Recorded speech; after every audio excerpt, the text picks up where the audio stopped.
সাধারণ মানুষের উপর এবার আসতে পারে বিদ্যুতের দাম বাড়ার বাড়তি চাপ, এমন খবর প্রকাশ করেছে দৈনিক দেশ রূপান্তর। প্রতিবেদনটিতে বলা হয়েছে, আবাসিক গ্রাহকদের ক্ষেত্রে ইউনিট প্রতি ৭০ পয়সা থেকে ১ টাকা ৮০ পয়সা পর্যন্ত দাম বাড়ানোর প্রস্তাব তৈরি করেছে বিদ্যুৎ বিভাগ। মন্ত্রিসভার সম্মতি পেলে এই প্রস্তাব পাঠানো হবে বাংলাদেশ এনার্জি রেগুলেটরি কমিশনে। তবে বাংলাদেশ বিদ্যুৎ উন্নয়ন বোর্ডের চেয়ারম্যান জানিয়েছেন, বিষয়টি এখনও প্রাথমিক পর্যায়ে রয়েছে। বৈশ্বিক সংকটের কারণে দেশে বর্তমানে ইতিহাসের সর্বোচ্চ দামে জ্বালানি তেল বিক্রি হচ্ছে। এর উপর মাত্র 18 দিনের ব্যবধানে 2 দফায় বেড়েছে এলপি গ্যাসের দাম।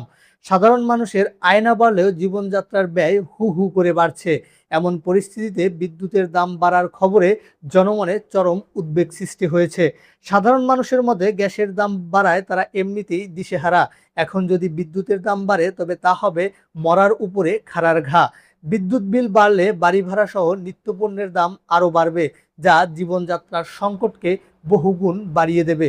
মন্ত্রিসভায় উপস্থাপনের জন্য বিদ্যুৎ বিভাগের তৈরি করা সারসংক্ষেপ অনুযায়ী চলতি বছরের বিদ্যুৎ খাতে সম্ভাব্য ঘাটতির পরিমাণ দাঁড়াবে ৫৬,৫০০ কোটি টাকা।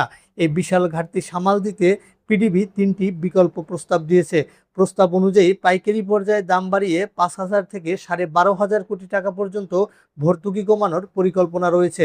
পাশাপাশি লাইফলাইন গ্রাহক বাদে অন্যান্য আবাসিক গ্রাহকদের ক্ষেত্রে ইউনিট প্রতি ৭০ পয়সা থেকে ১ টাকা ৮০ পয়সা পর্যন্ত দাম বাড়ানোর প্রস্তাবনা দেওয়া হয়েছে।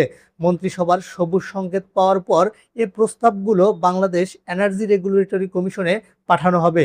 এ প্রসঙ্গে পিডিবি চেয়ারম্যান প্রকৌশলী মোহাম্মদ রেজাউল করিম বলেন, বিষয়টি এখনও অত্যন্ত প্রাথমিক পর্যায়ে রয়েছে, এখনও চূড়ান্ত কোনো সিদ্ধান্ত নেওয়া হয়নি। তবে বিদ্যুতের দাম বাড়লে সাধারণ মানুষের উপর চাপ কতটা বাড়বে এবং অর্থনীতিতে এর প্রভাব কী হবে তা নিয়ে বড় প্রশ্ন দেখা দিয়েছে।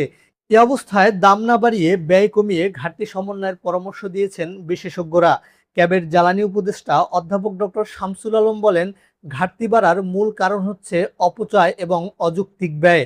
এই ব্যয়ের উৎস খুঁজে বের করে সেগুলো নিয়ন্ত্রণ করতে হবে। মুনাফা বাদ দিয়ে বিদ্যুতের প্রকৃত ব্যয় নির্ধারণ করতে হবে। আগে ঘাটতির প্রকৃত চিত্র পরিষ্কারভাবে নির্ধারণ করে তারপরেই সিদ্ধান্ত নেওয়া উচিত কিভাবে সেই ঘাটতি সমন্বয় করা হবে।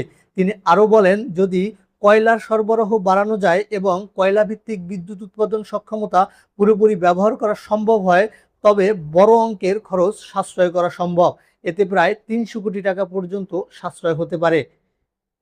এদিকে বিদ্যুতের দাম সমন্বয়ের বিষয়ে অর্থমন্ত্রীকে প্রধান করে একটি উচ্চ পর্যায়ের মন্ত্রিসভা কমিটি গঠন করা হয়েছে। বিদ্যুৎ বিভাগের নথিতে বলা হয়েছে, 2 বছরের মধ্যে দাম বাড়ানোর পরিকল্পনা না থাকলেও বৈশ্বিক সংকট ও জ্বালানি পরিস্থিতির কারণে এখন বিকল্প চিন্তা করতে হচ্ছে সরকারকে। মূলত বড় অঙ্কের ঘাটতি কমিয়ে আনতে এই উদ্যোগ নেওয়া হয়েছে বলে সংশ্লিষ্ট সূত্রে জানা গেছে। দর্শক, এরকম আরও খবরের আপডেট জানতে আমাদের চ্যানেলটি সাবস্ক্রাইব করে পাশে থাকুন।